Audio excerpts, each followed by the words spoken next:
Alors justement, on a vu qu'on avait des petits soucis dans l'exercice précédent qui peut être réglé avec ce qu'on appelle les conditions imbriquées. Donc c'est le fait de faire des si dans des si.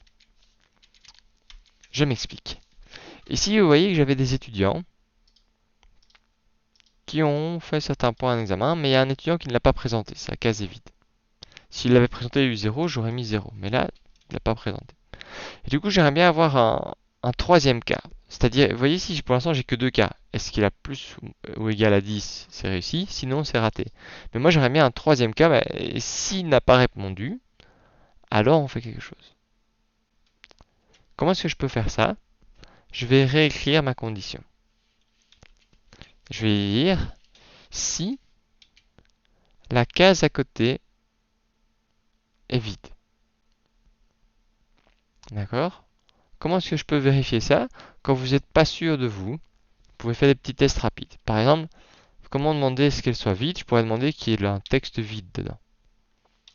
Et alors, ici, je vais juste écrire vide. Et sinon, je vais écrire pas vide. N'écrivez pas vos conditions trop vite en mettant plein de choses dedans. Il y a moyen de faire des lignes et des lignes dans Excel. Quand les gens viennent après voir votre fichier Excel, ils sont impressionnés parce que c'est des très longues formules. Ce que vous éviterez de leur dire, c'est que vous avez pris 20 minutes pour les construire, étape par étape. Mais donc, voyons ici, voilà, c'est pas vide. Est-ce que ça va marcher? Voilà, ça a marché. D'accord? Donc, n'hésitez pas à faire vos petits tests. Essayez pas de faire. Vous voyez, pour l'instant, c'est pas encore fini, mais faites vos petits tests à la suite. Et donc, ici, donc, comment est-ce que j'ai fait? Je demande si la case à côté contient le texte vide. D'accord? Donc, des guillemets ouverts et puis tout de suite fermé. Maintenant, ici, regardons un peu ma formule. Quand ce qui est à gauche est vide, je vais juste demander qu'il soit écrit absent. Qu'est-ce qui se passe si je tire ceci? Voilà. Donc ici, ce cas-là est réglé. Maintenant, pour les cases pas vides, bah, je vais pouvoir refaire ce qui était fait avant. C'est-à-dire qu'il faut que je regarde de nouveau les points. Et donc, je vais recommencer en disant si, et c'est parti pour la même condition, la case F2 est plus grande ou égale à 10, hein, donc si la cote est plus grande ou égale à 10, alors j'affiche réussi, sinon j'affiche raté. Alors là, vous voyez qu'il faut faire attention au nombre de parenthèses. Ici, il vous met même un peu de rouge pour vous dire qu'il a un peu de soucis. Il faut bien deux parenthèses. Alors, si vous ne le faites pas, ah pardon, j'ai oublié mon guillemet, voilà. Donc ici, vous avez la première parenthèse en rouge et vous voyez qu'il manque la deuxième parenthèse en noir. Si je la mets, elle va venir là. Alors, si vous ne le faites pas, souvent, Excel s'en rend compte. Et il va vous dire, nous avons détecté une erreur et il vous propose une correction. Alors ça, c'est quelque chose que vous allez voir très souvent. Le problème, c'est qu'Excel ne comprend pas toujours. Ici, il a bien compris qu'il manquait une parenthèse à la fin, mais très souvent, il peut supprimer des parties de votre fonction, etc.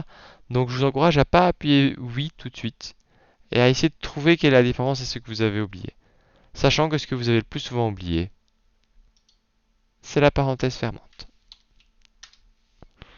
Je peux tirer ceci et maintenant j'ai vraiment une condition avec trois cas de figure.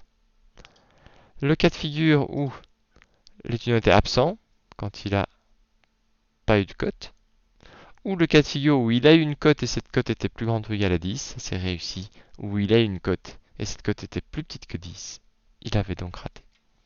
Ça, c'est ce qu'on appelle une condition imbriquée.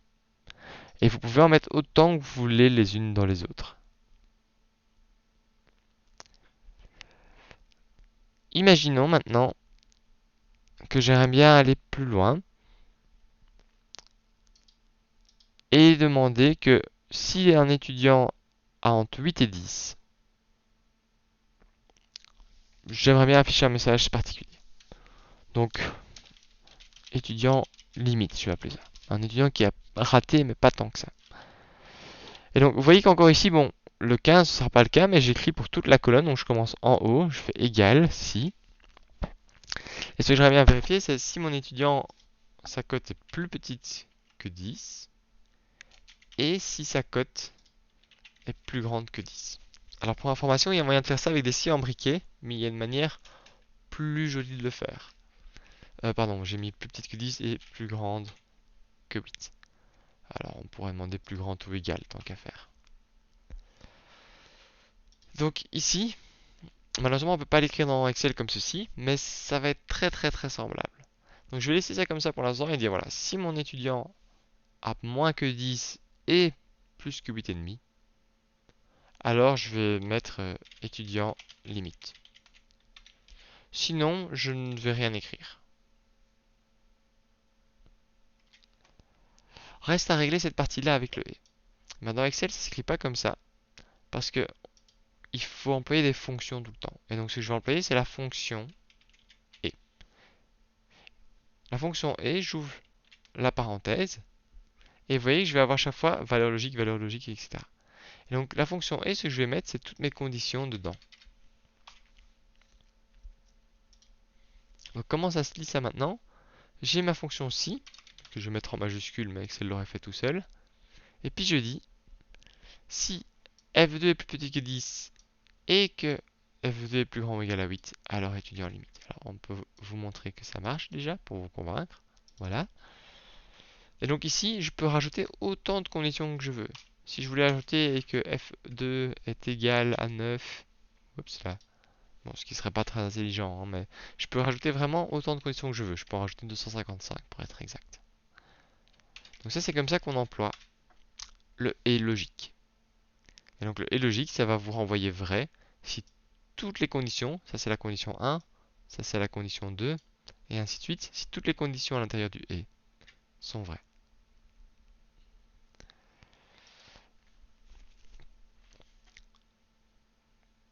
Je peux avoir aussi autre chose que le et, c'est le ou. Ici, tantôt, j'avais dit que je veux acheter les pommes. Maintenant, imaginons que je veux aussi acheter des fraises. Donc ça reviendra à dire si B2 égale pomme ou que B2 égale fraise. Mais là, encore une fois, je ne peux pas mettre mon ou au milieu, je vais le mettre devant, c'est la fonction ou. Et donc là, j'ai ma première condition, B2 est égal à des pommes, point virgule, B2 est égal à des fraises. Alors c'est important, même si ici je répète deux fois B2, hein, dans chacune de mes conditions, et donc ça c'est une condition qui est différente, complètement à part de cette condition-ci, de bien préciser qu'est-ce qui doit être égal à quoi. B2 doit être égal à pomme. Et donc évitez de réécrire ceci, Excel ne va pas comprendre. Il ne va pas comprendre, ça veut dire quoi égale fraise. Il faut bien lui dire c'est B2 qui doit être égal à fraise. Et donc là, cette fois-ci, ça va être vrai. Si soit B2 est égal à pomme, soit B2 est égal à fraise, soit les deux sont vrais. Dès qu'il y en a un qui est vrai, en fait, ce sera bon. Et donc si je tire ceci, vous voyez que maintenant je l'ai aussi pour fraise. Ceci couvre ce que je voulais vous montrer. Comment est-ce qu'on peut faire plusieurs conditions? Soit on fait des conditions imbriquées, c'est-à-dire je fais un si qui va m'amener dans un autre si, qui va m'amener dans un autre si, et ainsi de suite. Soit si je veux tester plusieurs conditions d'un coup, je peux employer le et le ou.